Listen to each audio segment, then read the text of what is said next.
It's been almost a year since David Gordon Green's final movie in the Halloween trilogy, Halloween Ends, came out. And it's been quite a road ever since, after the movie came out, as far as the fan reaction to the movie. A lot of love, a lot of hate, a lot of confusion. All are right. I'll say that right now. So I was supposed to do this review probably like 4 months ago, but it's taken me this long to finally sit in the chair. So anyway, it's finally time to get it out of my system. Halloween Ends Revisited. Let's go. Do it. Do it!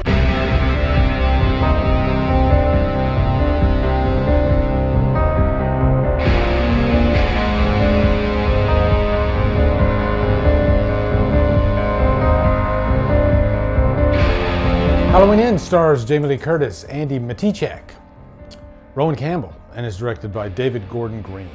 What's up, guys? Welcome to Halloween Ends Revisited. This is bittersweet. This is the final Halloween review. I've reviewed all the movies twice, if you include this one. You know, I did a revisited series for every movie. Until the new movie eventually comes out, that could be 5 years down the road, maybe more. Who knows? So yeah, this is the last one. You know, the last Drumdums Halloween review.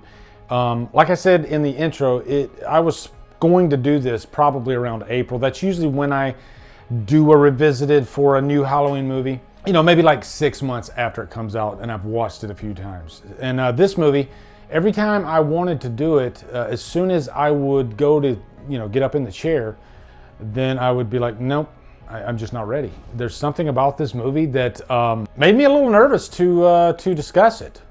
I don't know why. I can't explain that. I'm not afraid of reactions. Hell, I've had plenty of crazy reactions to, you know, all of the David Gordon Green movies that I've done.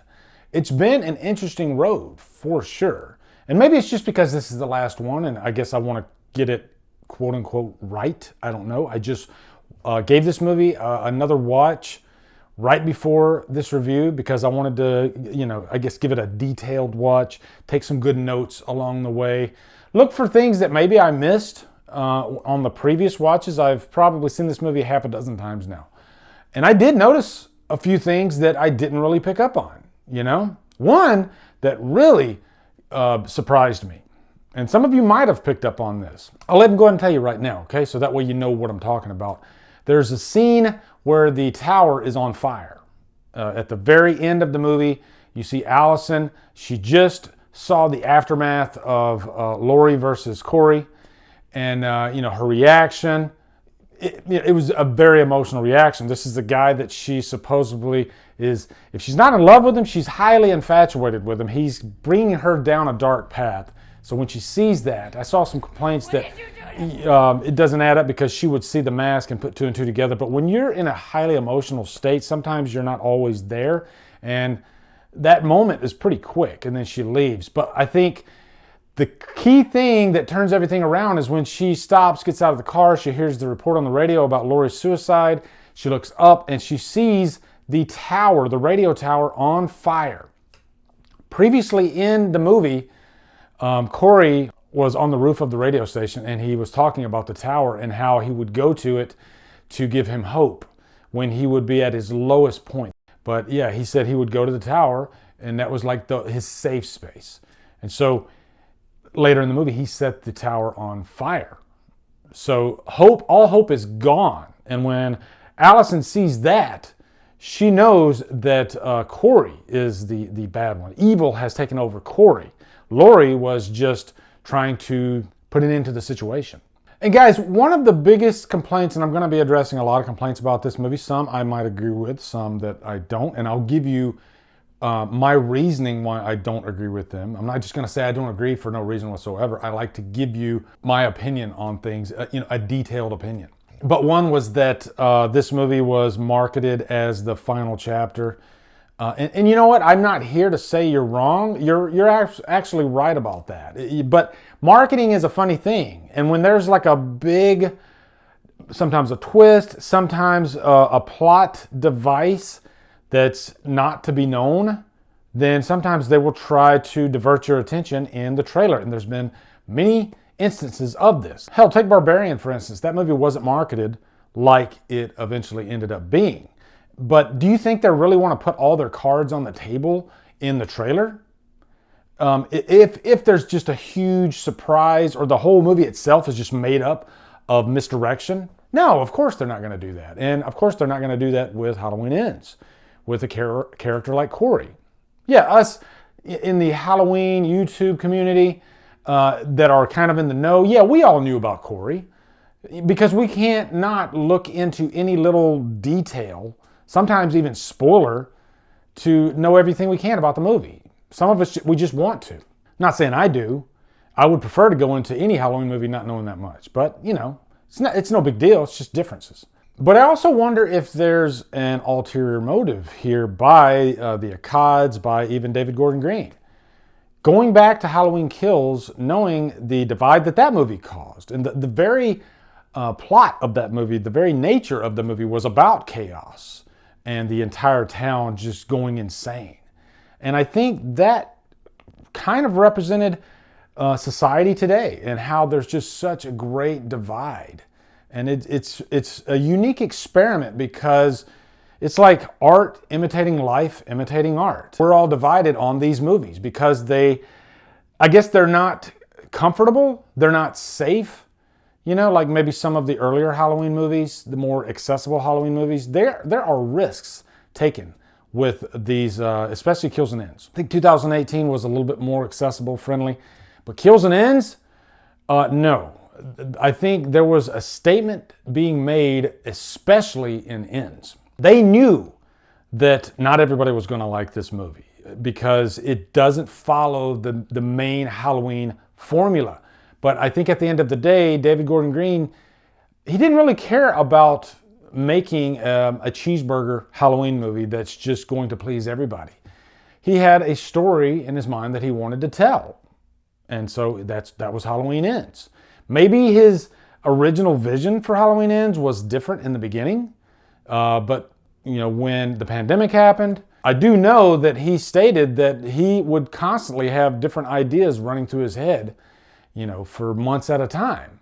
So yeah, this was a story that was organic and kind of formed itself along the way because of, you know, the way the world was at the time. Hell, the pandemic itself even caused a nation divided. So why wouldn't Halloween Ends also be a community divided? And I'll even say this, I look at Halloween Ends as not part of a trilogy, but a coda.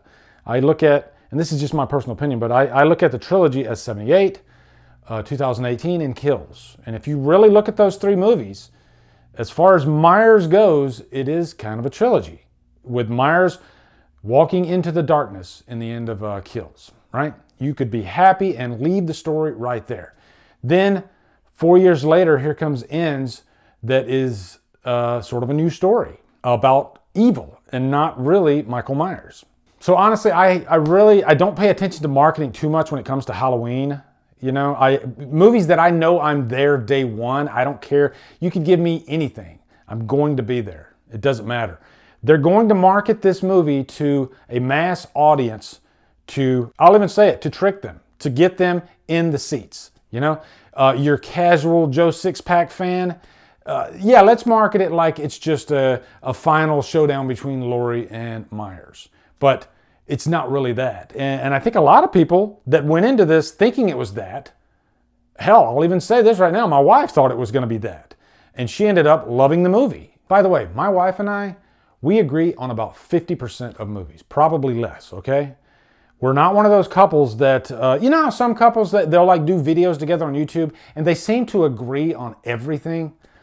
We're not like that at all. So jumping into the plot of this movie, I'll say it right now, this whole movie is about Corey. From start to finish. At the start, you see that horrible tragedy that happened to him with the child Jeremy. And then this disaster happens. And the entire town, they needed a monster to hate, and that was Corey. There's a line in the movie that his mother says to Laurie, your monster disappeared and the town needed a new monster, and that was my son. They would have felt for him. They would have helped him heal. But because your boogeyman disappeared, they needed a new one. That's the whole point of this movie. This town is infected with evil. and they need something to hate. And if you watch Corey throughout this movie, before he even is infected by the evil, at, that first meeting with Myers, there are moments of hope and moments of happiness with him, but quickly after, it's almost like you see a crescendo of happiness and then something hits him right in the face to remind him of what he did. And it just knocks him right back down.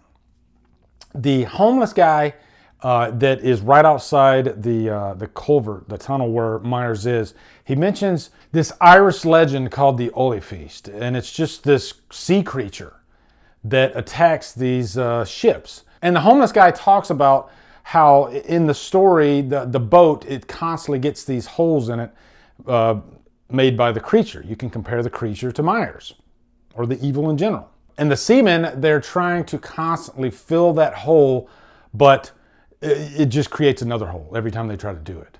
That is what evil is. That is the power that it has over Haddonfield. Every time they try to conceal it, it just rises back up. You take down Myers, then here comes Corey. So what is the way out of this? How do you stop this from happening? And I really think that's the question that's presented in this movie. Before Corey is infected by the evil, he is very weak. He is very frail. He is attacked by the group of bullies. By the way, guys, bullies come in all shapes and sizes. They are not restricted to jocks. I promise you this. I've seen it firsthand. And they especially thrive when they are in packs, like a pack mentality. And that's exactly what this is. It doesn't matter the size of the bullies, because bullying isn't just a physical thing. It's also a mental thing. And when there's like a pack mentality, it tends to make a person weaker. But after Corey is infected by the evil, then he starts finding this strength within himself. It's almost like a drug. And Lori notices that immediately. As soon as she sees Corey, she sees that something is wrong, something is off. And she sees it in his eyes. She tells Lindsay this in the bar. But Allison is blind to it. I think Allison is the older version of Lori in this movie. You pretend like you moved on, but it's bullshit. You're actually just obsessed with death, like it's some sort of game, and you're not gonna rest until you finished it, or until everybody else is as fucking miserable as you are. If you remember Lori in 2018 and Kills, she was kind of obsessed with Myers and somehow trying to defeat him. And one of the big complaints about this movie, again, was how Lori seemed very put together in this movie. And if Myers was loose, she wouldn't be that at all. But I think this is such a good script. And if you really pay attention to the lines that the characters say in this movie, it's all there. Lori talks about her state of mind before she finally was free, quote unquote, free of Myers. And she said, as he was locked in his prison, I was locked in mine.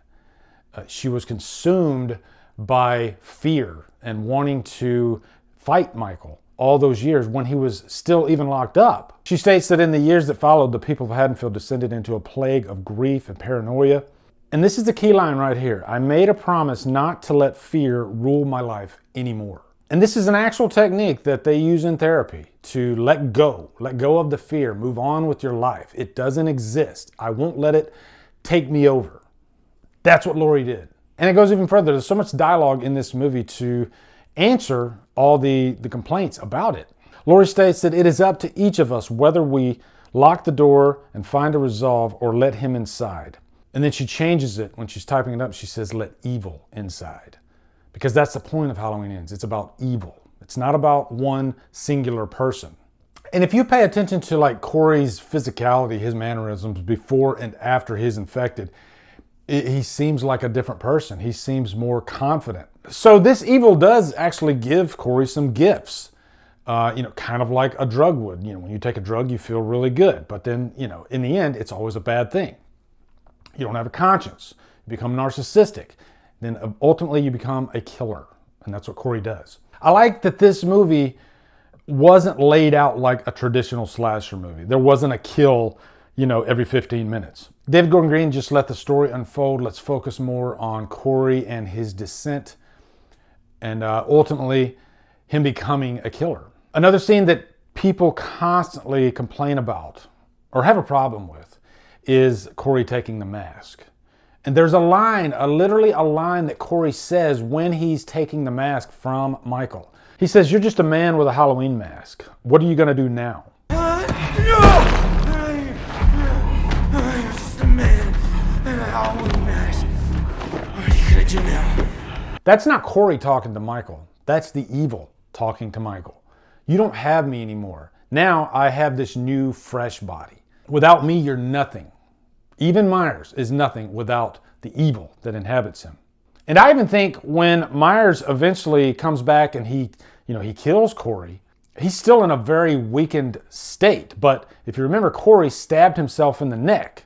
But even after that, he still grabs Myers' hand like nothing happened. So I think when Myers fights Laurie, that's not like full-blown Myers. That's Myers in a very weakened state. And there's even a line in there where Laurie says to Myers, "I've run from you, chased you, tried to forgive you. I thought you were the boogeyman, but you're just a man who's about to stop breathing." So many little clues throughout this movie to let you know what exactly this is. This is different. It still kind of occupies the same rules of the Halloween franchise. I just don't think they've ever explored the rules as heavily as they do in Ends.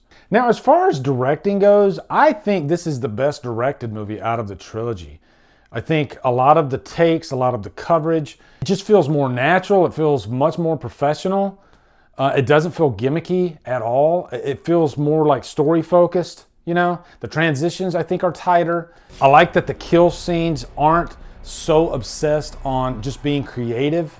And I think they're just creative as they are because the story leans in that direction. There's two big sequences here that I think are for the bloodthirsty fans that want that stuff. The scene with the doctor and his employee, when she sees Corey stabbing the doctor in the neck, which is amazing, like a great freaking scene, great kill scene.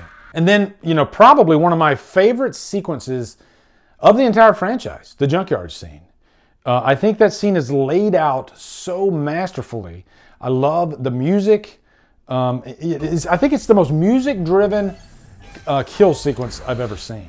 And there's just so much style to it. How the camera, it's on the side of the truck, then we move back, we see Corey get out, and he's got the Myers get up on, pan around the truck. He's got the pipe wrench. We don't show him hitting the victim, but that's okay because we're trying to keep forward motion going, and there's still plenty of other kills to do.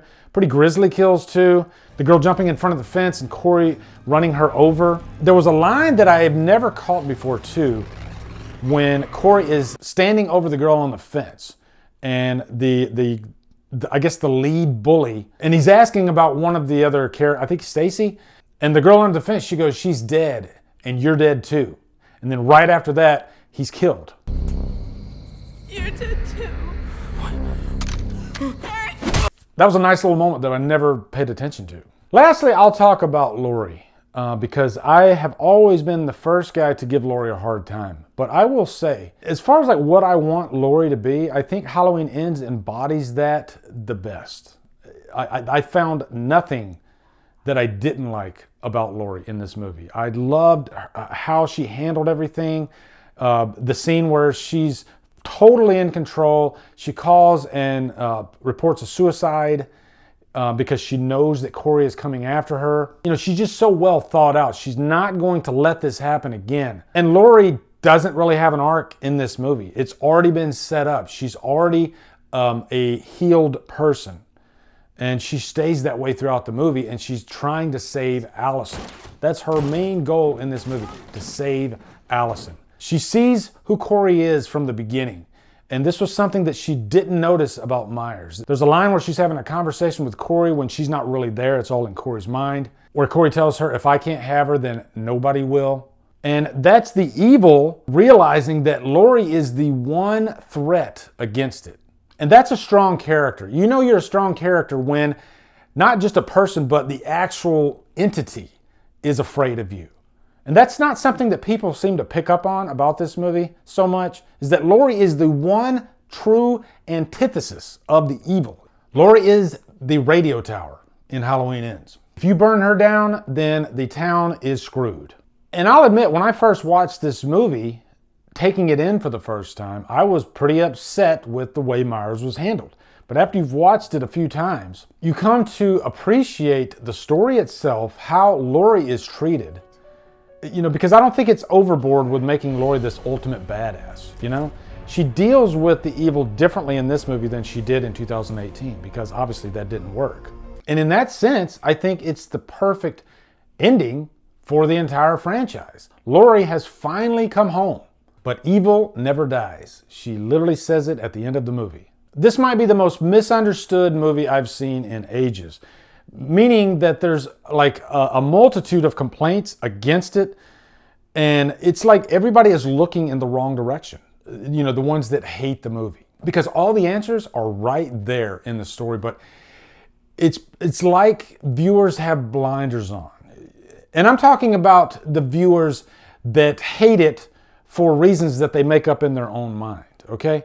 I'm not trying to get you guys to like this movie, not at all. I'm just trying to explain it to you. At the end of the day, Halloween Ends is not going to be for everybody. Even if you get the message of the movie, it's not your Michael Myers movie. I completely understand that, and that's fine. We all are different human beings. We all have different emotions, interactions with movies. That's what I love about movies in the first place. I don't want every movie to be cookie cutter and to have just the same reaction from everyone. We're not robots, okay? So anyway, that's it, guys. I think this will be the last thing I ever say, at least on camera, about Halloween Ends. That's it. It's over. I got it all out of my system. Let me know down in the comments your thoughts on this movie, but I just asked you guys, if you're thinking about watching this movie again, go into it with an open mind, okay? No guarantee that you're gonna like it, but maybe some of what I've told you will ring true, you know? Maybe you'll see it in a different light. I think I gave it a purchase worthy. I'm giving it a Trapped on an Island this time around. A lot of the problems that I had with it when I first watched it have pretty much corrected themselves, just from paying attention to the script. And I've heard the book itself, the novel, is even better. And I do need to read that. I definitely do. So, anyway, guys, let me know your thoughts on Halloween Ends. Be civil down there. Don't attack people, okay? But I've literally had people say that I'm like their one true source of Halloween. I can't thank you enough for saying stuff like that. It blows my mind. I'm just a passionate fan, but I do appreciate you guys watching. Be sure to come over to Killer Flicks, where we talk horror all day and every day on Fridays. We do Fearful Fridays. Follow me at Drumdums and on my social, support me on Patreon, buy me a coffee. You guys, thank you so much for watching. Have a good day. Drumdum out.